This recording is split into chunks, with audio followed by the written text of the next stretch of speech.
Welcome to Before You Tank, thriving in an industry that sucks. We say it sucks because 98% will fail. Our mission is to make sure you don't. Welcome everybody to Before You Tank, our podcast that we are so passionate and excited about for you guys to join us every week. You guys, we call it an industry that sucks. But we're going to try really hard not to discourage you on the industry because inventing and bringing new products to market is really incredible. Between us, we've realized that we have about 67 years experience. It's all them. No, I'm kidding. Obviously, I'm the oldest, so we know that I've been around a long time. You guys, what we realized was that as friends in this industry, we started kind of leaning on each other. And we realized that our conversations became really valuable for each other, but it's also kind of funny and really a really great way to share stories that we really realized that could make a difference for you as the inventor in this industry trying to succeed. As a team, we came together because I have been at this for about 30 years, helping inventors do licensing deals, get in front of buyers, get buyer feedback so that you're creating products that really, really do succeed. Pawan, he is the expert of product design. He is so good at taking a product and creating it really simplistically, so that when we manufacture it, you guys, there's an actual profit when it's all said and done, which is huge. And then I have Keith is probably the greatest at growth strategy I've ever seen. He built his company, Camberlion, for the reason that there was just nobody that could do it right. And so he decided there's a better way to do it and a way to help more people. So you guys, when I say that, I mean, when you go to take a product to market, you have to consider how to scale. And I know that always seems like the last thing you do, but we're hoping we can teach you that you have to think from that mindset from the beginning. So I think we'll all agree that everything we want you to do is looking at big picture. And if you can do this roadmap in the right way, you can survive a 2% success rate, right? Which is why we call it the industry that sucks, is because it really is a 2% success rate. So you guys, give me just a hello, give me a little bit about yourself so everybody can understand who you are a little bit. Who wants to start? Go ahead, Keith. Yeah, so thanks for setting this up. It's really exciting to just kind of get together, as you mentioned, just talk through some of the things that we've seen, some of the stories that we've run into, some of the folks that we've helped, and just hopefully share all this stuff that will help a lot more people improve on that 2% success rate, right? Because in the end, it's a tough industry, but we're all still in it, and we want to see more succeed, right? So we either have a sickness or, there's something to it that's a little bit magical. That's so true. So I, as you mentioned, I'm here really to help people figure out that strategy that's going to help them grow, right? I saw this gap in the market where there was just a need for taking a look at that longer, big picture, kind of that arc of, hey, where do I want to get to? And what do I need to do today in order to make that reality? And so that's how we approach everything. It's all very tailored, but all that experience, now I want to take that and just share some of those stories, because I don't have even the bandwidth to work with everybody, but I think we can use a platform like this to share some super valuable insights that will save people a lot of time, money, and heartache. Yeah, and I want everybody to know I use you for that, even in my own personal world. And so I think that's how Keith and I had started first, was that I would call you on a regular basis and say, I'm trying to fix this client problem and I need to get this product for them, or how do I do my own growth? Can I charge more? Should I charge less? What do I do? How do I do it? And you've always guided me through that. So we've had a lot of laughs and tears together. But I do want to say we brought Pawan in probably 4 or 5 months ago into our group. And God, he's got a phenomenal gift at really looking at products and going, what? This is so complex. Why are we building it this way? Which elated me, because that's the biggest reason products don't succeed, is because they cost too much and then there's no profit. And so saying that about profit, I do want to hit on one subject. We did not come together to do this podcast to get more business. we would love to help and work with you all, but I just want everybody to understand that we sincerely just wanted us to be able to share things in a way that we think might be really relatable. Yeah. So having said that, tell us, Pawan, how are you doing? Tell us. Well, first of all, thanks for bringing this whole podcast because it's really useful. I've seen it going back to the 2% success rate or people not making money or failing the product. I've always seen over and over people come up with something idea and they say, oh, this is my prototype. I want to sell this prototype. And my industry, my background, I always like, okay, how to make the product cheaper and the mass production. And I think I'm just looking at that as you over designed it. That's going to cost you a lot of money. You probably end up with not making money. And I think that's where I want to help people. That's why I start helping, like just looking at them and trying to help them. Okay, make your product simple or start your product with proper definition and try to make it simple from the beginning. In my word, I say, just don't reinvent the wheel. Try to use that wheel more effectively. And I think this is the perfect platform to bring everyone to help them, guide them, okay, what can be done or how we can help you guys. And you've done that already for me with probably 3 or 4 products. Like you guys, and I don't even ask him to see if it needs to be made better. He'll just look at it to solve a problem for me and he'll go, do you want to save a few more dollars per unit and do it this way? And of course I want to do that. So that is why you've become our token love in our group. So you guys, I think for me today, the biggest thing that I think that I would really, really, really love to discuss is that how important it is in this industry to go in with your eyes open, that it is a 2% success rate. I guess for me, what I try to explain when my clients come to me, who always come after they've spent $65,000 or $85,000 on patenting and prototyping and trying to get it out to market, it's the first time they've ever wanted to see if it will sell. And I guess for me, I kind of try to say to people that my dream here is that, of course, we want you to have success and we want you to be the next biggest product. But I think also we want you to, at least if you're going to fail, you fail with as little investment of time and money as you possibly can. And so because we're creating something completely new, we understand that there is expenses and there's things that you have to do, but there are some really key checkpoints on kind of that roadmap in a way that you can do it the most effectively and make some major decisions right out the gate so that you're not still hitting up all your friends and family that will no longer come to your Thanksgiving dinner because you're going to hit them up for a check. You can find a way to do that so that you can really get good at innovation. And I have people, I know you guys see them, I have people that can invent. It's not like this has to be the winner. They can invent something else because they're really good at that. And so if you get really good at how to test the waters, I took my kind of claim to fame is I got my client $4.1 million down with a $31 million royalty deal on a very simple pantyhose pack that we ended up at now sells in 7-Eleven. You guys, other than my time, I had a $300 investment for some graphics to go to a buyer. So that's kind of what I wanted us to be able to do, is that I wanted people to be able to tune in, go back and listen to different podcasts that are relevant for them and find those ways, because we know this industry, and I just learned this industry is not linear. You don't go step 1, step 2, step 3.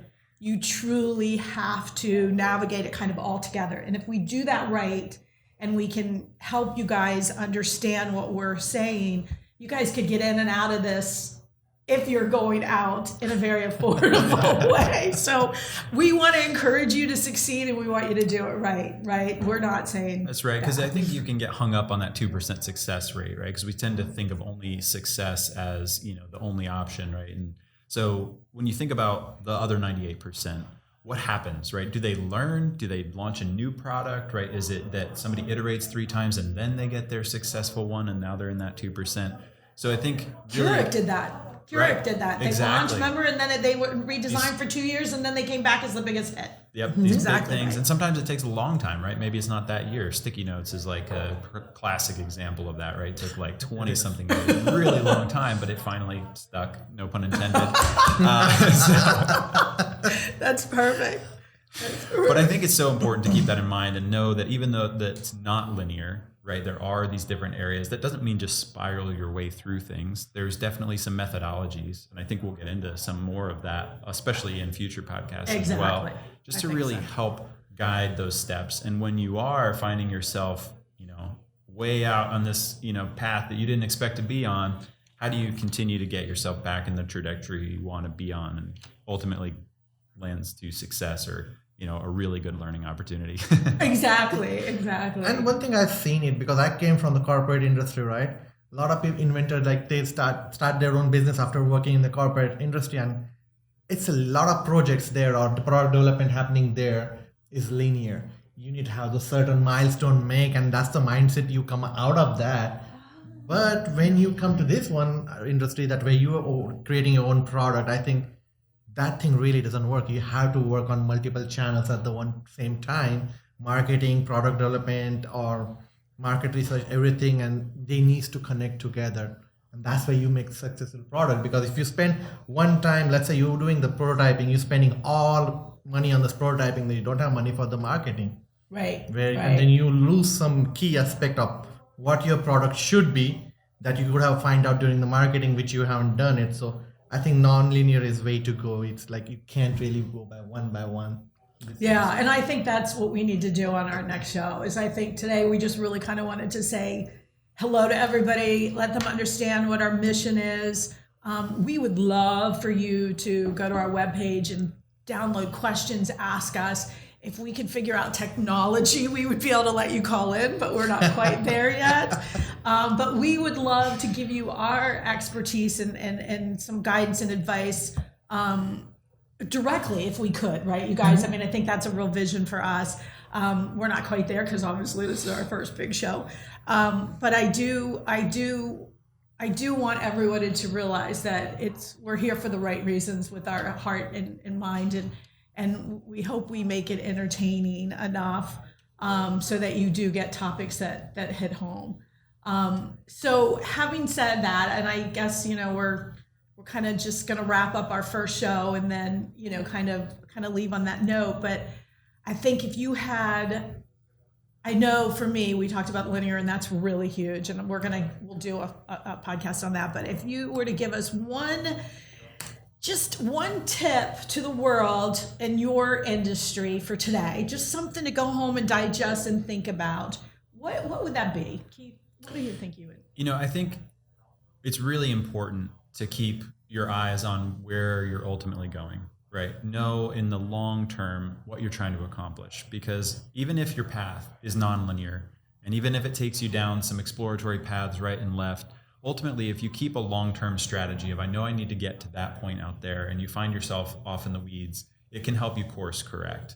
So keeping that in mind and then setting some goals against that. Now, you may update your strategy, you may update those long-term goals as you learn, right. But if you set that from the beginning, knowing what you do know, then any learnings you get along the way can start to inform your direction, your decision-making, and ultimately, even if you're not, the next Keurig or the next huge $1 million success, you will have gained so much incredible knowledge along that journey. I love that you say that, because when I take on a product, so how I work is you hire me and then I take your product mostly for licensing deals, but when I do a licensing deal, I always go with buyer feedback. Yeah. And so I start there first. And I've had products, I've had a product that they've spent a lot of money and a lot of years.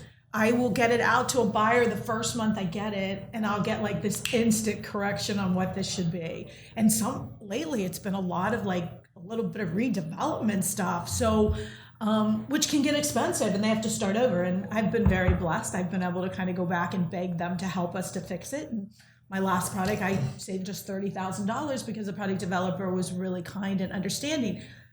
But I always ask my client, what is your ultimate goal? What do you want to see this? Are you trying to get a licensing deal? Do you think you want to manufacture it yourself? Who did you really want to see it on the shelf? Because when you get it on the shelf, it's so fun.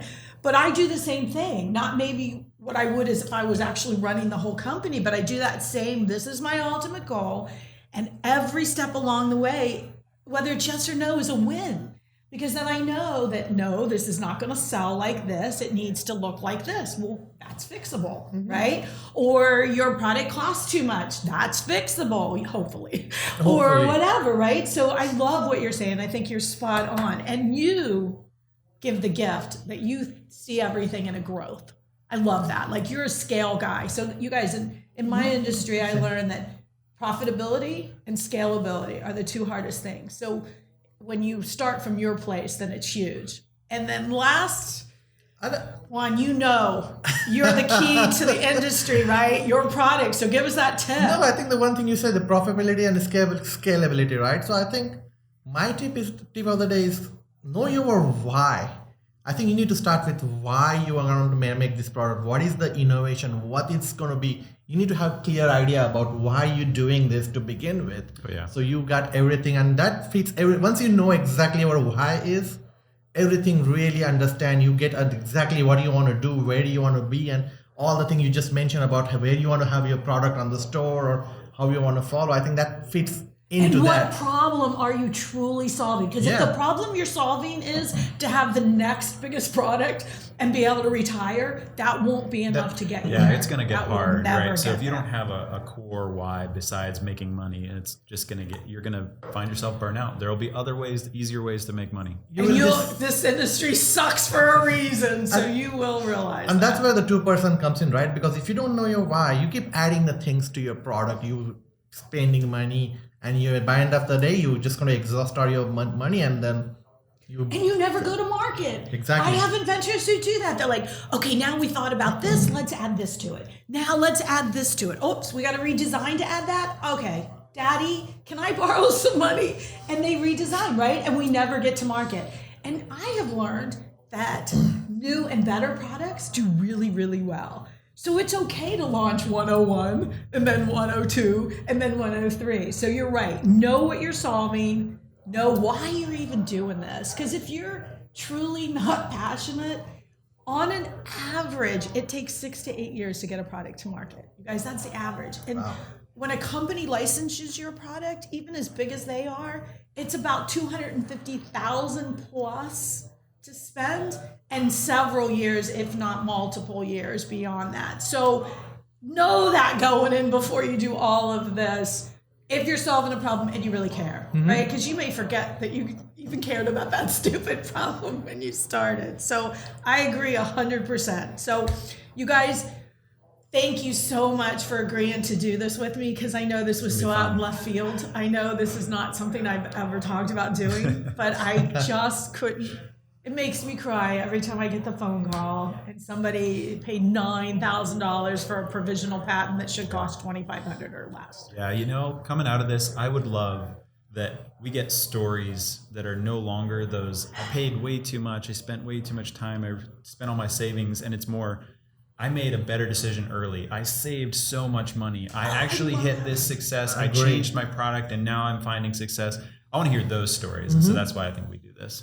Oh my God, I'm going to cry because, I'm a big baby. But you know what? That's it. Let's set that right now. That's our goal. Yeah. Is that our goal out of this is that we get 1 and then 10 and then 200 people that say, I listened to what you said, I did it this way, and I saved this amount of money. Because honest to God, I just took on a client and I have saved him $4,000 before he wrote me a check yet. He hasn't even signed my contract.